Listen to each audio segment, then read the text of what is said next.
안녕하세요. 미국주식론 대학의 미준입니다. 11월 7일 오늘의 미국주식 뉴스를 시작합니다.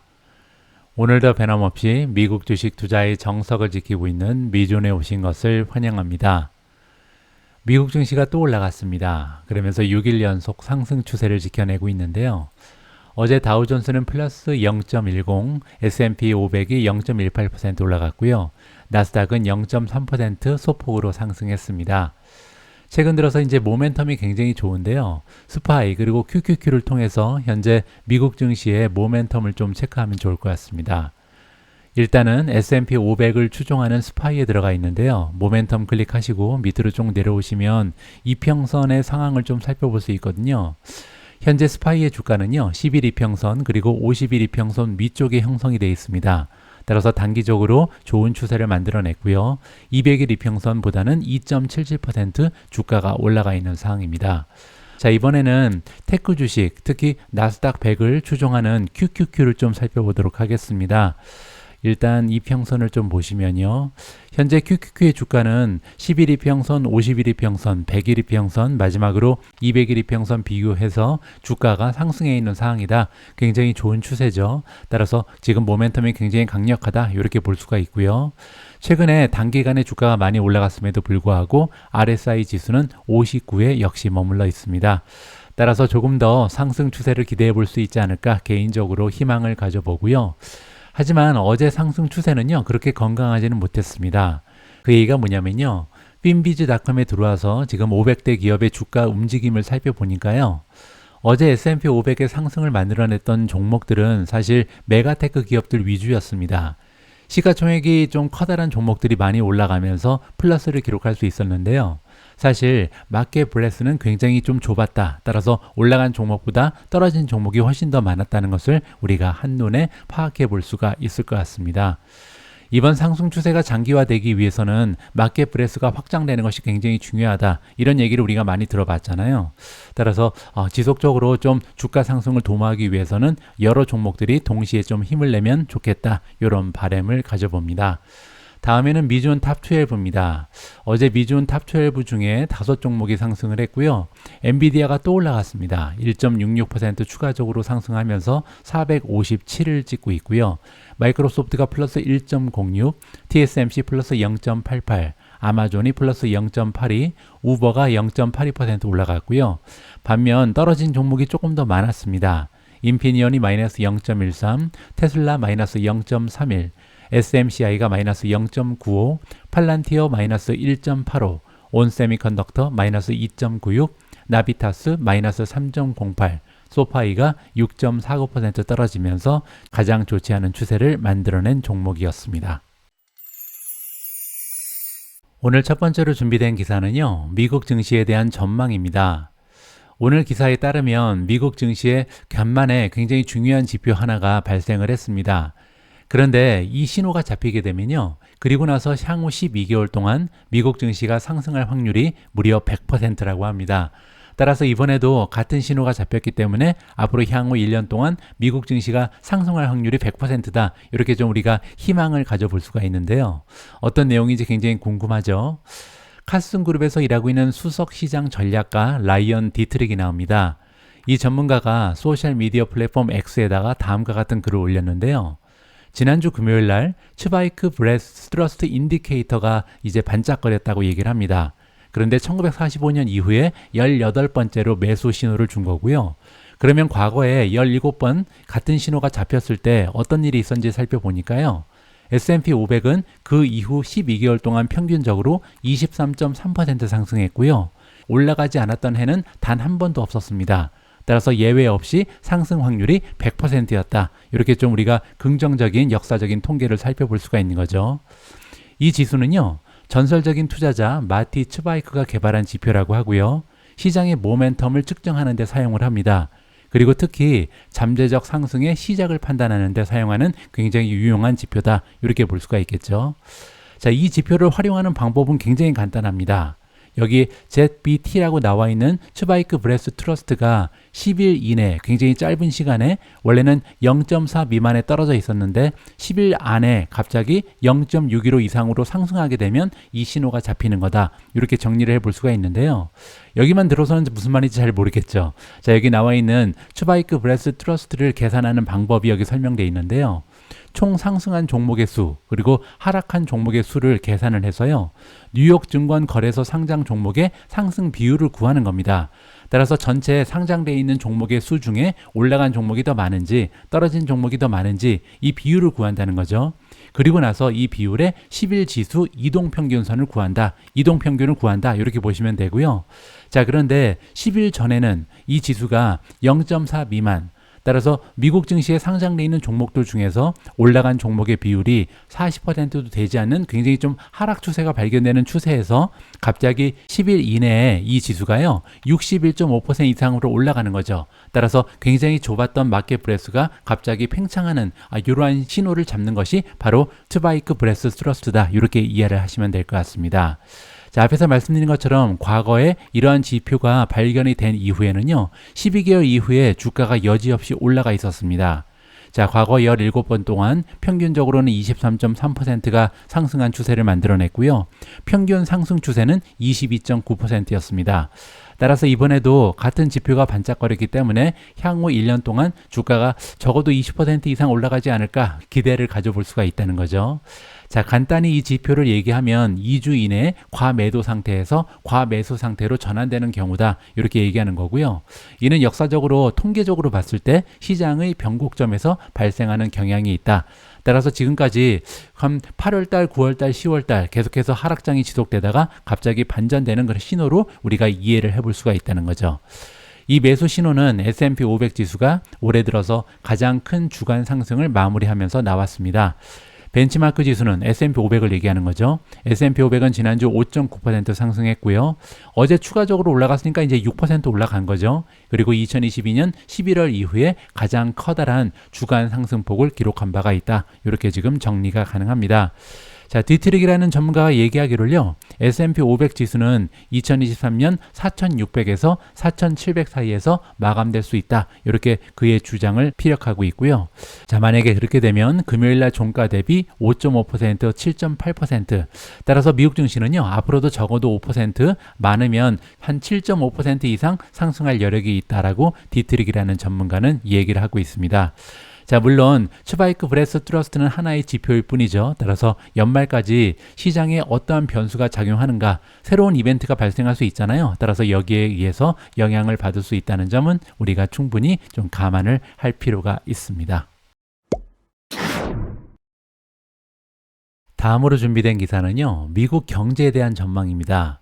앞에서 이제 미국 증시에 대한 굉장히 긍정적인 기사를 살펴봤는데요. 만약에 미국 경제가 리세션에 빠진다면 조금 이야기가 달라지겠죠. 자, 그런데 샴룰이라는 게 있는데요. 이 지표에 따르면 경기 침체가 생각보다 임박했다. 따라서 아직까지 안심하기는 이르다. 이렇게 우리가 좀 내용을 이해해 볼 수가 있습니다. 샴룰이 뭔지 일단 설명을 좀 드리면 좋을 것 같은데요. 샴 법칙, 샴룰은요, 경제가 불황에 접었을 때를 판단하기 위한 경험적인 척도라고 합니다. 따라서 통계상으로 그렇다는 거죠. 자, 연방준비은행의 전직 경제학자였던 클라우디아 샴이 개발을 했다라고 나와 있고요. 자, 이 규칙에 따르면 실업률의 3개월 이동 평균이 이전에 12개월 동안의 최저치에 비해서 갑자기 0.5% 이상 상승하게 되면요, 경기 침체가 시작된 것으로 간주해야 된다. 쉽게 얘기하면요, 실업률이 갑자기 껑충 뛰어오르면 경기 침체로 빠져들 확률이 높다. 이렇게 정리하면 될 것 같습니다. 샴 법칙은 비교적 새로운 지표긴 하지만 경기 침체를 예측하는데 좋은 실적을 보이고 있다고 합니다. 2008년의 경기 침체 그리고 코로나19의 경기 침체를 정확하게 예측한 바가 있다고 하고요. 따라서 그냥 무시하기에는 예전에 쪽집게처럼 잘 맞춘 경향이 있었다. 이렇게 우리가 살펴볼 수가 있는 거죠. 샴 법칙은 간단하고 시의적절한 지표라는 점에서 유리하다. 왜냐면요, 실업률은 매월 발표되잖아요. 따라서 샴 법칙을 통해서 실시간으로 경기 침체를 예측할 수 있는 굉장히 좀 커다란 장점이 있다라고 합니다. 자, 이 점을 생각하시면서 그러면 샴 룰이 지금 현재 어떤 정도의 수치를 가리키고 있는지 한번 살펴보시죠. 도이치뱅크의 전략가 짐 리드에 따르면요, 경제의 경착륙은 처음에는 영착륙처럼 보이는 경우가 많다고 합니다. 이 얘기가 지금 현재 왜 나오냐면요. 지난주에 고용보고서 내용도 그렇고 지금 연준의 태도도 그렇고요. 어떻게 보면 적당히 뜨겁지도 않고 차갑지도 않은 이러한 골디락스가 발생되고 있죠. 따라서 사람들이 우리 지금 고용시장이 조금씩 식고 있지만 경제는 튼튼하기 때문에 경착륙, 즉 리세션에 빠질 확률은 적고 우리는 연착륙을 할 수 있을 것이다. 이러한 기대감이 올라가고 있습니다. 그렇기 때문에 지난주에 여러 가지 지표에서 굉장히 긍정적인 그런 소식이 전달이 된 거죠.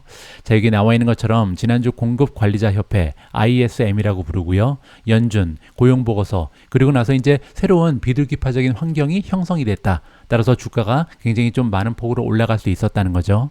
S&P 500은 6% 가까이 상승을 했고요. 2023년 최고 주간을 기록했습니다. 나스닥은 무려 6.5%, 다우지수도 5% 이상 상승하는 굉장히 좋은 추세를 지난주에 만들어냈습니다. 현금도 국채에 많이 또 유입이 돼서 수익률이 급격하게 하락을 했죠. 미국의 10년 국채 금리는 전주에 5%를 돌파한 이후에 4.6% 이하까지 떨어졌고요. 2년물 수익률은 4.9% 아래까지 떨어진 바가 있습니다. 자, 그런데 리드라는 전문가는요, 아직까지 안심하기는 이르다. 왜냐하면 리세션이 찾아올 확률이 있다는 거죠. 왜냐하면 샴 규칙이라는 게 있는데요. 샴 규칙이 지금 발동에 가까워지고 있다고 합니다. 그리고 이 규칙은 아까 우리가 살펴본 것처럼 실업률에 초점을 두고 있는 규칙이다. 이렇게 보시면 되고요. 샴 규칙에 따르면 3개월의 실업률 평균이 이전의 12개월의 실업률 저점에서 0.5% 상승하면 경기 침체로 간주한다. 이렇게 우리가 정의를 살펴봤죠. 그리고 이런 일이 발생하게 되면요. 미국 경제는 항상 불황에 빠져 있거나 곧 불황에 빠져왔다. 따라서 굉장히 좀 쪽집게처럼 이 전망을 잘 하는 지표다. 이렇게 보시면 되죠. 자, 지금 현재 샴 룰에 따르면요. 0.33% 저점에서 올라가 있는 수준이라고 합니다. 따라서 아직까지는 0.5 이하이기 때문에 좀 안심할 수 있는 수준이죠. 하지만 만약에 향후 1, 2개월 동안 이 실업률이 급격하게 올라간다면 이 지수가 0.5 이상으로 올라갈 확률이 있다. 이렇게 우리가 좀 걱정을 해야 된다는 거죠. 시장이 흥미로운 점은 경착륙으로 가는 길은 종종 연착륙이 먼저 나타나는 경우가 많다는 것입니다. 따라서 지금 현재 굉장히 좀 좋은 분위기가 조성이 되고 있고 아까 살펴본 것처럼 0.5 이하로 떨어져 있죠. 따라서 지금은 연착륙이 많습니다. 하지만 이 데이터가 조금만 연착륙한 이후에 안정화되면 좋은데 만약에 이게 경착륙으로 가는 과정에 불과하다면 굉장히 커다란 문제가 될 수도 있다.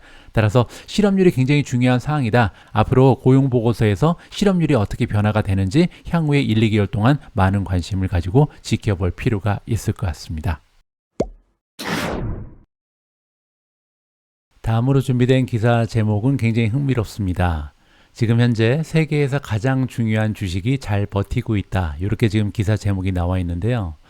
여러분들 혹시 세상에서 가장 중요한 주식이 뭔지 추측이 가능하신지 모르겠습니다.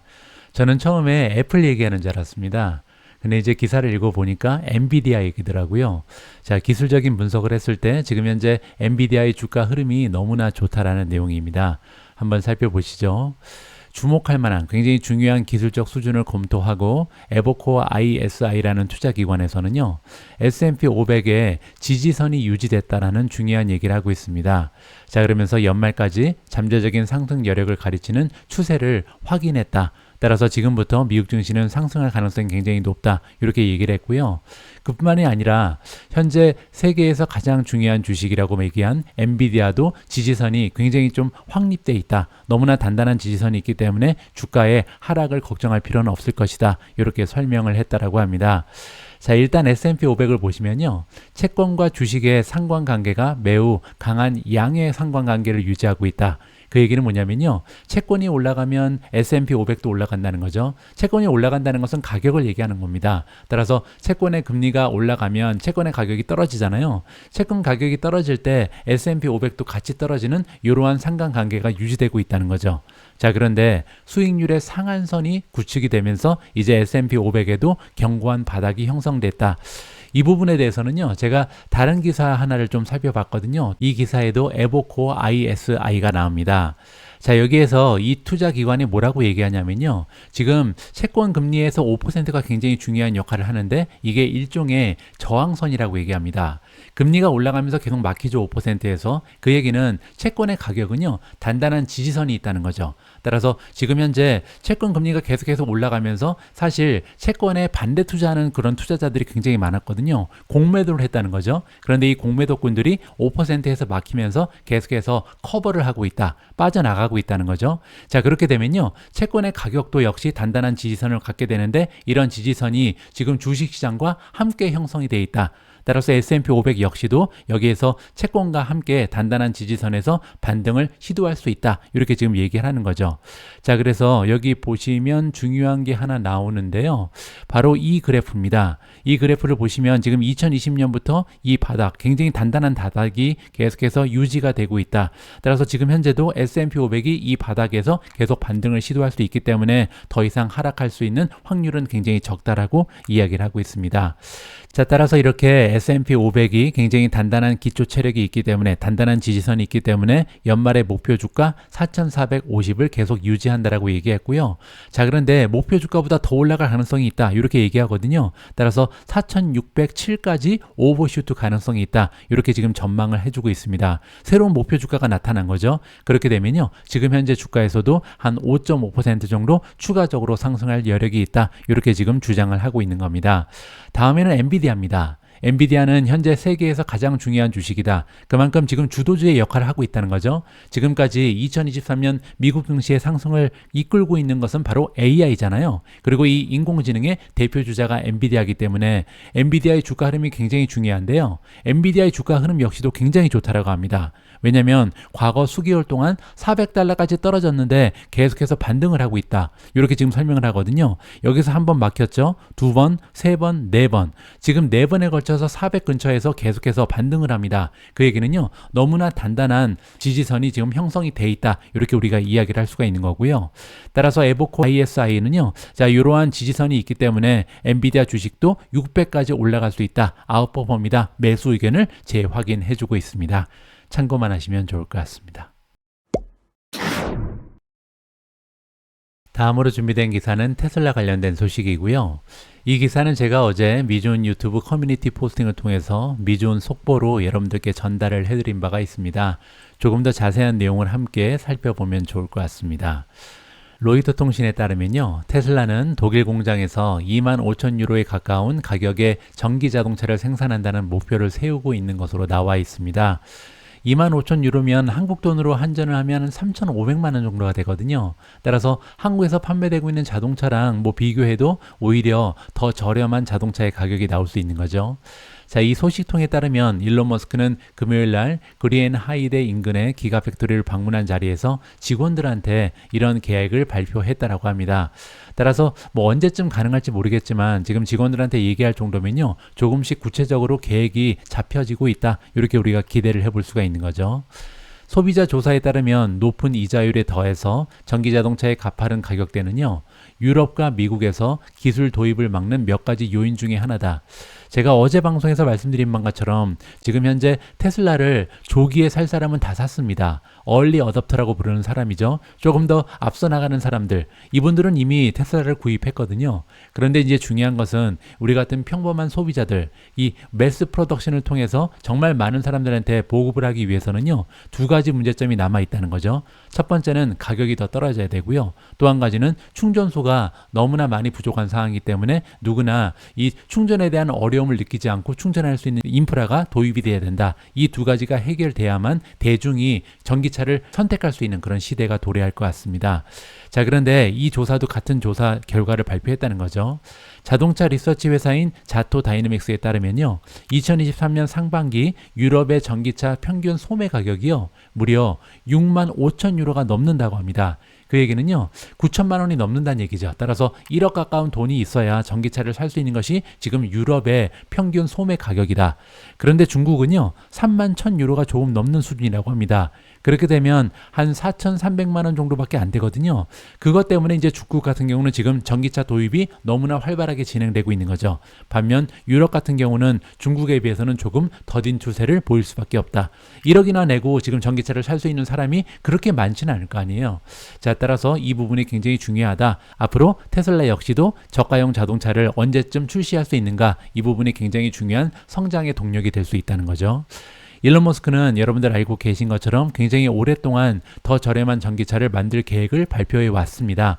하지만 작년에 2022년에 얘기하기를 아직까지 기술이 완성되지는 못해서 계획을 보류하고 있는 중이다. 언제쯤 출시할지는 조금 더 기다려야 될 것 같습니다.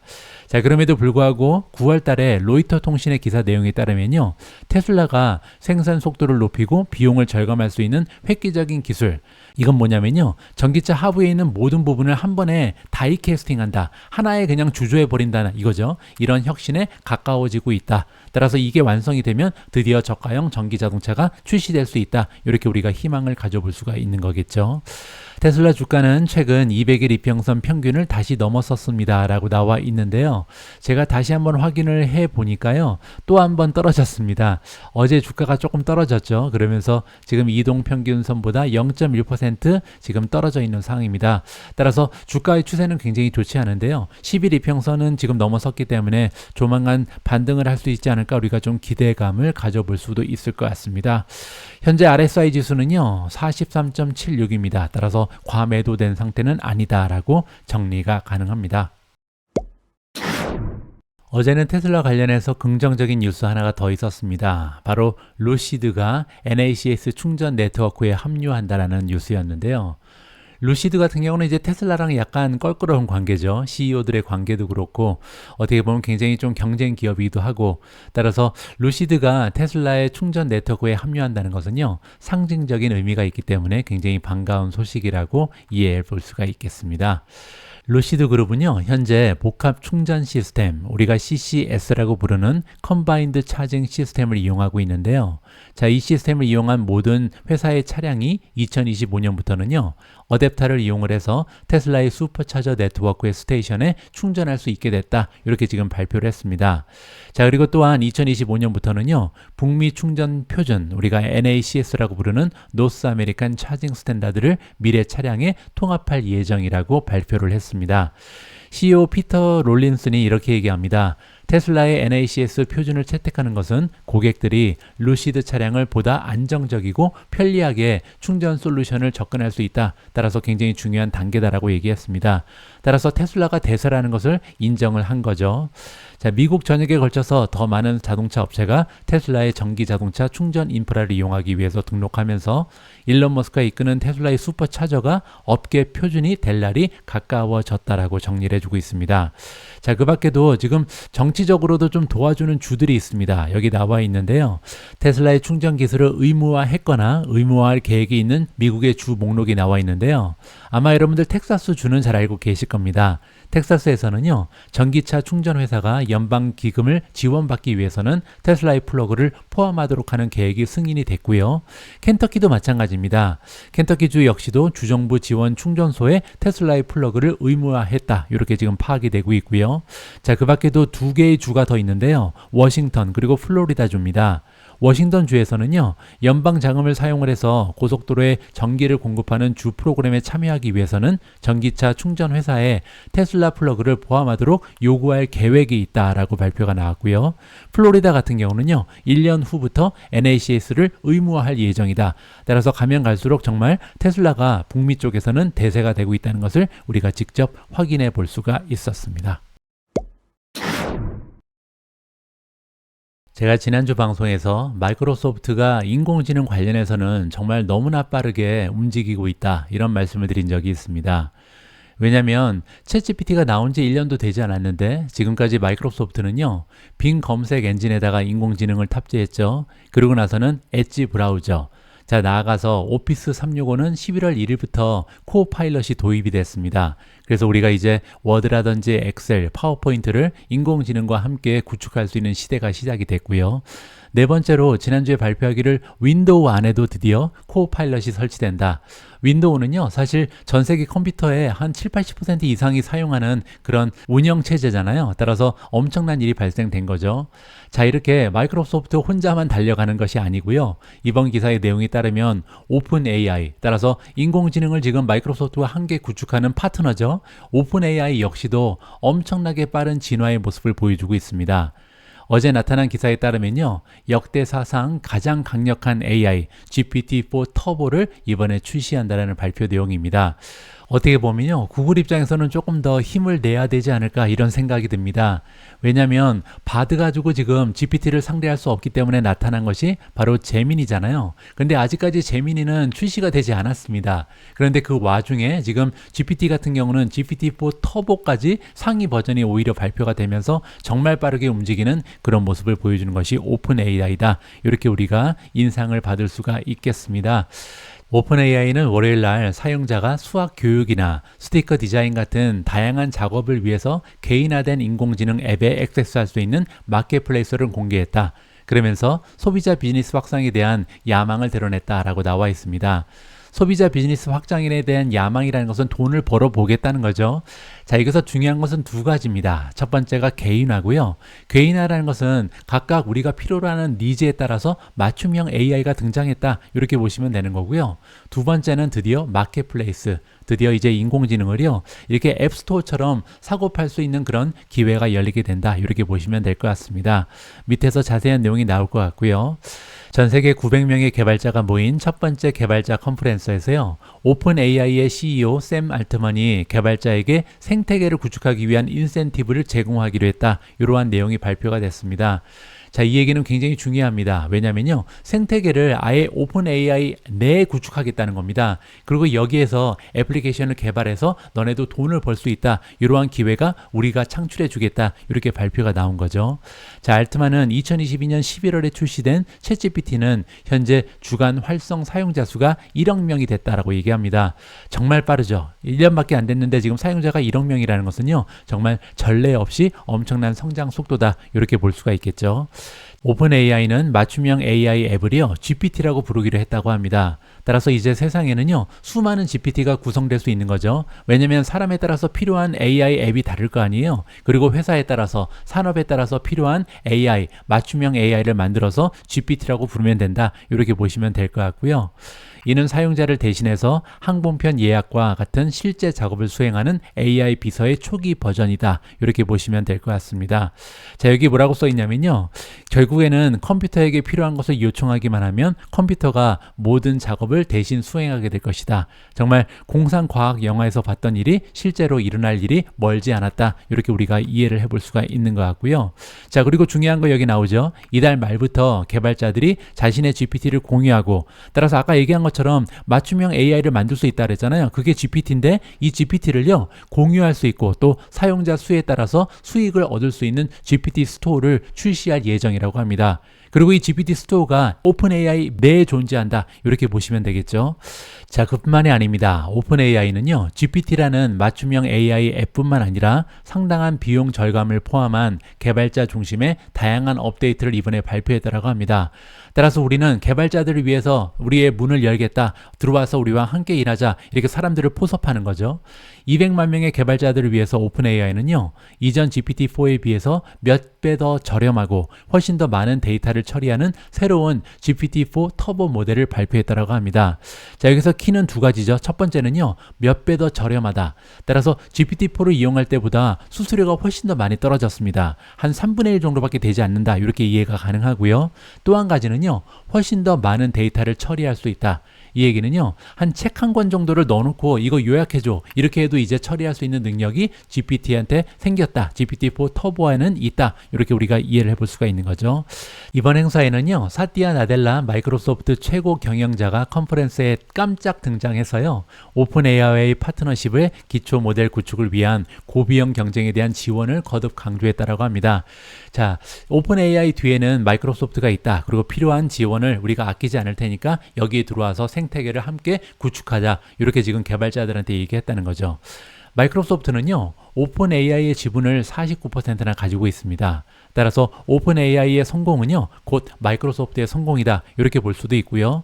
또 비즈니스적으로 봐서도 지금 오픈 AI의 모든 이런 애플리케이션은요, 당연히 애저 내에서 구축이 됩니다. 따라서 점점 더 많은 개발자들이 오픈 AI에 와서 이제 새로운 GPT를 구축하게 되면요, 이건 모두 다 애저의 잠재 고객이다. 이렇게 보시면 될 것 같습니다.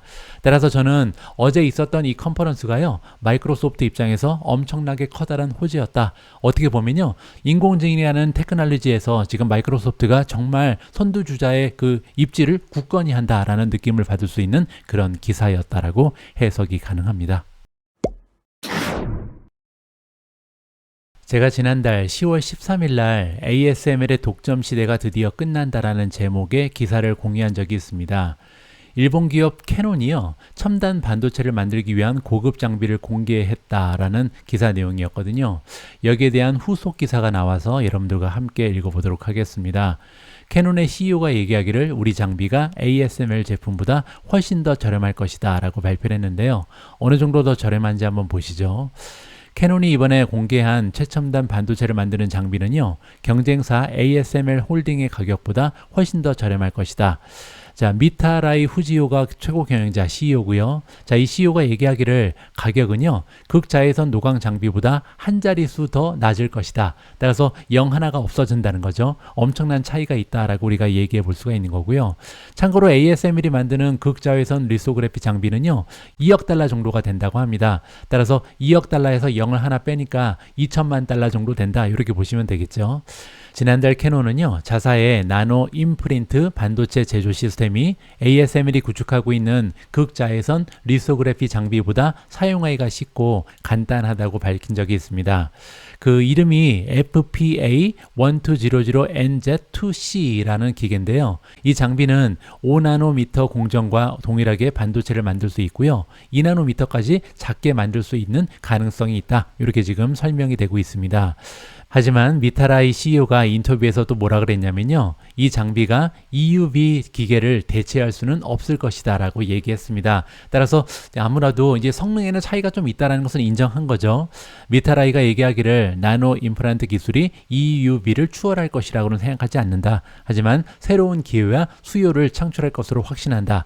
아무래도 이제 0이 하나 적다는 것은요, 이제 거대 기업 말고 조금 저가의 그 장비를 원하는 그런 고객사 입장에서는 어느 정도 매력적인 상품이 될 수 있다. 따라서 새로운 니시 마켓을 개발할 것이다. 이 정도로 이해하면 좋을 것 같습니다. 따라서 ASML 입장에서는요, 커다란 타격은 있지 않다라고 결론을 내도 괜찮지 않을까 조심스럽게 전망을 해봅니다. 오늘 마지막으로 준비된 기사는 크리스퍼 테라피틱스 관련된 소식이고요. 어제 크리스퍼가 어닝을 발표했습니다. 물론 아직까지 어닝 결과는요, 그렇게 의미 있는 매출이 발생하는 기업은 아니기 때문에 중요하진 않습니다.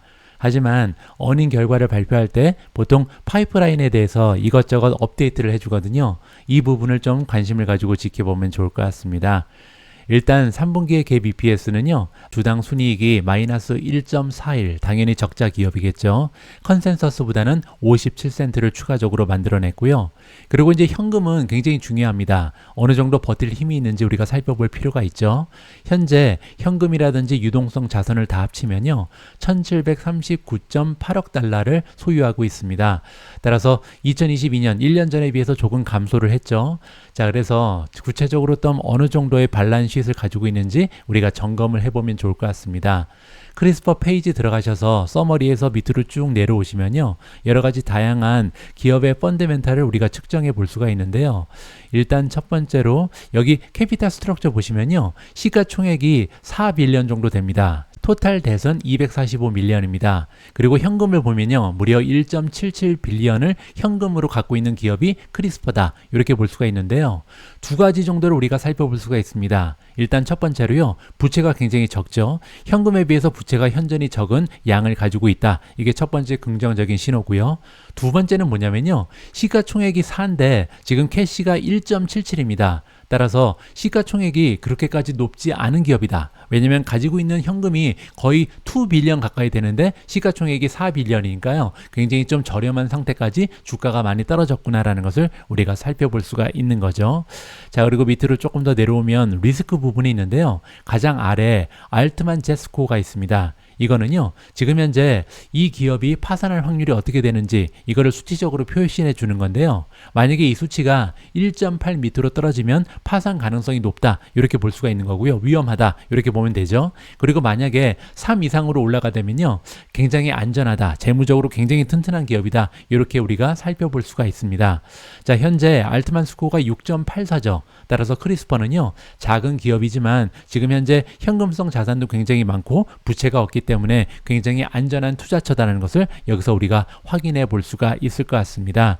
자, 밑으로 내려가서 발란시트를 보면 이게 더 확실하게 보이겠죠. 토탈 캐시가 1.77, 지금 현재 전체 부채는 245밀리언밖에 되지 않고요.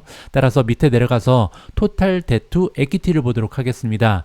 지금 자기 자본과 부채를 비교하는 거잖아요. 13.5%밖에 되지 않습니다. 따라서 전체 자기 자본의 규모에 비해서 부채가 현저히 적은 기업이다. 이걸 우리가 다시 한번 확인을 해볼 수가 있는 거겠죠. 자, 이렇게 안전한 기업이기 때문에 이제 임상 파이프라인에서 어떠한 향상이 있었는가, 요것만 우리가 살펴보면 된다. 이렇게 정리가 가능합니다.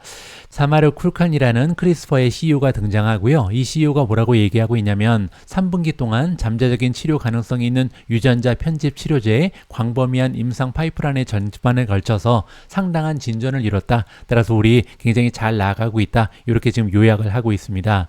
자, 일단 지금 현재 크리스퍼 입장에서 가장 중요한 것은요, 겸상적혈구 질환이라고 부르는 시클셀 디지즈, 여기에 대한 치료법이 XSR이라는 게 있는데요. 이거에 대한 PDUFA 날짜가 다가오고 있다. 이 부분이 가장 기대가 되는 부분이죠. 따라서 만약에 이게 승인이 되면요, 엑사셀은 미국에서 환자들이 사용할 수 있는 최초의 유전자 가위 기반 의약품이 될 것이다. 역사적인 순간을 우리가 기다리고 있습니다. 자, 또 한 가지 긍정적인 부분이 발견이 되는데, 생체 내 프로그램에 대한 임상 실험을 시작해서 임상 포트폴리오에 새로운 기둥을 추가하게 된다.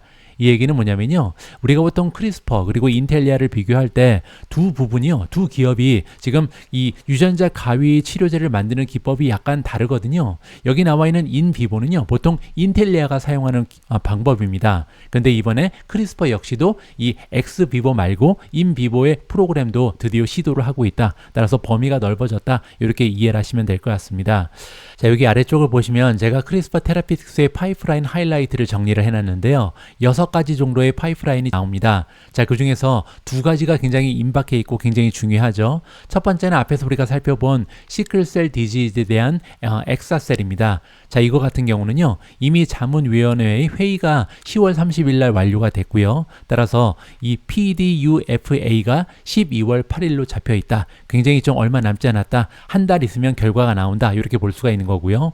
두 번째는요, 역시 엑사셀인데 다루고 있는 유전병이 약간 다릅니다. 수혈 의존성 베타 지중해 빈혈이라고 나와 있는데요. 이거 같은 경우는 지금 PDUFA 목표 조치일이 3월 30일 날 잡혀 있습니다. 따라서 이것도 한 4개월밖에 남지 않았죠. 따라서 이제 연달아서 2가지의 파이프라인이 결과를 기다리고 있다. 이렇게 보시면 되고요. 참고로 여기 나와 있는 PDUFA는요, 승인하고는 약간 다르다고 합니다. 여기 나와 있는 것처럼 PDUFA 목표 조치 날짜는요, 미국의 FDA가 새로운 그 신약 허가 신청에 대해서 응답을 해야 되는 날짜, 이렇게 지금 나와 있거든요. 따라서 승인과는 약간 다르다는 점에 유의를 해야 됩니다. 승인일은 FDA가 이런 새로운 신약에 대해서 시판을 할 수 있도록 승인하는 날이다. 따라서 바로 상용화할 수 있다, 판매할 수 있다. 이게 이제 승인일이고요. PDUFA는 약간 다르다. 왜냐하면 승인을 할 수도 있고 아니면 목표 조치일 이후로 검토 기간을 연장할 가능성도 있다. 따라서 12월 달에 완전히 끝나지 않을 가능성도 있는 거죠. 승인이 나지 않을 수도 있으니까 조금 더 우리가 좀 참을성을 가지고 기다릴 필요는 있을 것 같습니다. 11월 7일 보내드린 오늘의 미국 주식 뉴스는 여기까지입니다. 오늘 방송도 마지막까지 함께해 주셔서 감사합니다. 내일 역시도 여러분들 투자 활동에 도움될 수 있는 다양한 기사 취합해서 다시 인사드리겠습니다. 우리 모두가 미국 주식 투자로 은퇴하는 그날까지 다 함께 화이팅입니다. 행복한 하루 되세요. 감사합니다.